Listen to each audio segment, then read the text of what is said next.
വിശുദ്ധ കുരിശിൻ്റെ അടയാളത്താൽ ഞങ്ങളുടെ ശത്രുക്കളിൽ നിന്ന് ഞങ്ങളെ രക്ഷിക്കണമേ. ഞങ്ങളുടെ തമ്പുരാനെ, പിതാവിൻ്റെയും പുത്രൻ്റെയും പരിശുദ്ധാത്മാവിൻ്റെയും നാമത്തിൽ ആമേൻ. വിശുദ്ധ ഗ്രന്ഥം പഴയ നിയമം 32-ാം പുസ്തകമാണ്. 6 അധ്യായങ്ങളിലായി വിവരിക്കുന്ന ബാറൂക്ക് ജെറമിയയുടെ ഗുമസ്തനായിരുന്നു എന്നത് ജെറമിയ 36-ാം അധ്യായത്തിലും ബാറൂക്ക് 1-ാം അധ്യായത്തിലും സൂചിപ്പിച്ചിരിക്കുന്നു. ഈ പുസ്തകം ബാറൂക്ക് ബാബിലോണിൽ വെച്ച് എഴുതി പ്രവാസകാലത്ത് ജെറുസലേമിലേക്ക് അയച്ചു കൊടുത്തതായി കണക്കാക്കപ്പെടുന്നു. യഹൂദർ പ്രവാസത്തിലായിരുന്നപ്പോൾ അവരുടെ പാപങ്ങൾക്കും ദൈവത്തിന്റെ കരുണയ്ക്കുമുള്ള പ്രാർത്ഥനകളും ഉപദേശങ്ങളും ഇതിൽ ഉൾക്കൊള്ളുന്നു. ദൈവത്തിന്റെ നിയമം പാലിക്കാത്തതിന്റെ ഫലമായി വന്ന ദുരിതമായാണ് ഈ അവസ്ഥയെ വിവരിക്കുന്നത്. യഥാർത്ഥ ജ്ഞാനത്തിന്റെ ഉറവിടം ദൈവത്തിൽ നിന്നാണ് എന്ന് ഇതിൽ നിന്ന് വ്യക്തമാകുന്നു.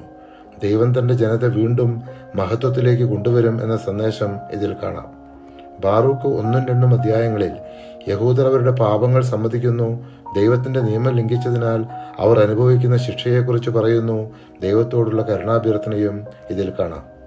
നിങ്ങൾ പറയണം, നീതി നമ്മുടെ ദൈവമായ കർത്താവിൻ്റെതാണ്. യൂദയായിലെ ജനവും ജെറുസലേം നിവാസികളും നമ്മുടെ രാജാക്കന്മാരും പ്രഭുക്കന്മാരും പുരോഹിതന്മാരും പിതാക്കന്മാരും ഉൾപ്പെടെ ഞങ്ങൾ എല്ലാവരും ഇന്നുവരെ ലജ്ജിതരാണ്. എന്തെന്നാൽ കർത്താവിന്റെ സന്നിധിയിൽ ഞങ്ങൾ പാപം ചെയ്തു. ഞങ്ങൾ അവിടുത്തെ അനുസരിച്ചില്ല. ഞങ്ങളുടെ ദൈവമായ കർത്താവിന്റെ സ്വരം ശ്രവിക്കുകയോ അവിടുന്ന് നൽകിയ കൽപ്പനകൾ അനുസരിക്കുകയോ ചെയ്തില്ല.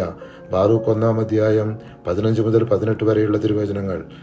ഞങ്ങളുടെ ദൈവമായ കർത്താവേ, എന്നിട്ടും അങ്ങ് അനന്തമായ കാരുണ്യവും ആർദ്രതയും ഞങ്ങളോട് കാണിച്ചു.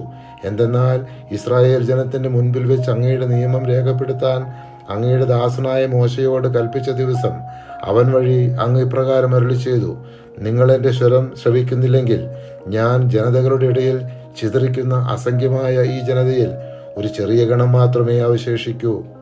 ബാറൂക്ക് 2-ാം അധ്യായം 27 മുതൽ 29 വരെയുള്ള തിരുവചനങ്ങൾ. പരിശുദ്ധാത്മാവേ, തിരുവചനത്തിന്റെ അനന്തശക്തിയാൽ ആത്മാവിന്റെ ബലങ്ങളും ദാനങ്ങളും നൽകി തീക്ഷ്ണതയാൽ ഞങ്ങളെ ജ്വലിപ്പിക്കണമേ. ആമേൻ.